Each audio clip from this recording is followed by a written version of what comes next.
Separatism, Sikh extremism. Extremism like this and groups that encourage violence. Extremism, terrorism, the glorification of people who have been involved in violence. Calling for Sikh sovereignty as in separatism, as in to bust up India.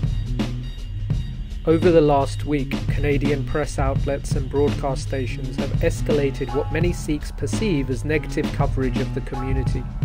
Once again, we are seeing the mainstream media maligning the name of Sikhs engaged in a struggle for sovereignty, inappropriately using technical terminology interchangeably. In the space of a sentence, separatists transform into militants who go on to become extremists before being depicted as terrorists. And here's the million-dollar question. Why? In the last few days, the focus of coverage has been on Brampton's Jagmeet Singh, a charismatic politician whose meteoric rise to lead the new Democratic Party, the NDP, may not be to the liking of traditionalists in the country. Jagmeet Singh advocates progressive policies that attract a younger following, as does his engagement on the ground and on social media. Plus, he's a nice guy to boot. We welcome you! We welcome you!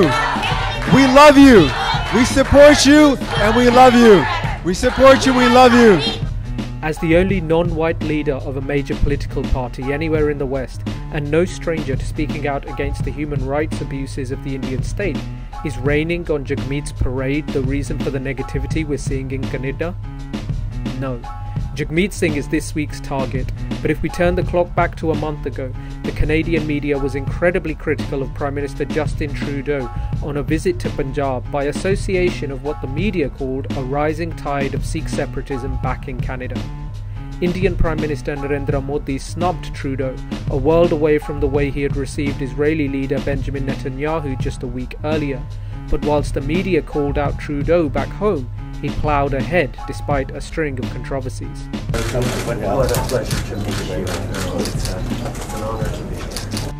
In the end, he met with the Chief Minister of Punjab, Captain Amarinder Singh, whose feelings on Sikh sovereignty and the notion of Khalistan have turned 180 since he successfully campaigned for office in the last election a year ago.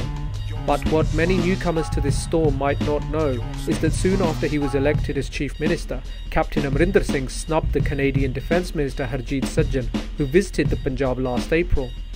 You can see there was no love lost when they shook hands during Trudeau's trip a month ago. Let me cut to the chase. The three happenings from the last year alone that I've just shared are blips in time that give rise to a media storm in a round-the-clock news environment.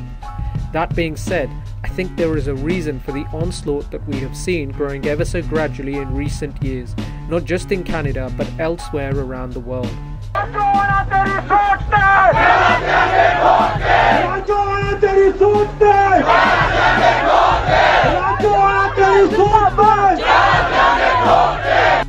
When the I Pledge Orange movement took hold in 2012, it was an eye-opening experience for the powers that be, who thought that Sikhs had moved on and assimilated, barring some devoted voices on the fringes. Maybe what we are witnessing is a state response to that mobilization, an orchestrated polarization of Sikhs, if you will, through the mainstream media and other spaces such as academia, to quell our ideas of statehood and to control our sense of a unique identity. Sounds a bit far-fetched? It's a theory. What we could do with is more informed discussion before storms like this hit, because right now we're simply left responding through social media, and reacting is always a short-term solution in any case. What we need is to build. So what can we do? Here's a 3-step plan for any Sikh who wants to preempt whatever is coming next. Step 1. We need to understand what it means to be a Sikh. Build a relationship with the Guru so that phrases like higher state of consciousness actually mean something to you. Step 2. Read, listen and contemplate. Did you know that the first work advocating for Khalistan was published in 1940? Or that a UK report published in 2017 broke down how the state uses loaded terminology about the Sikhs, determined by the political policy of the day? Step 3. Support alternative media.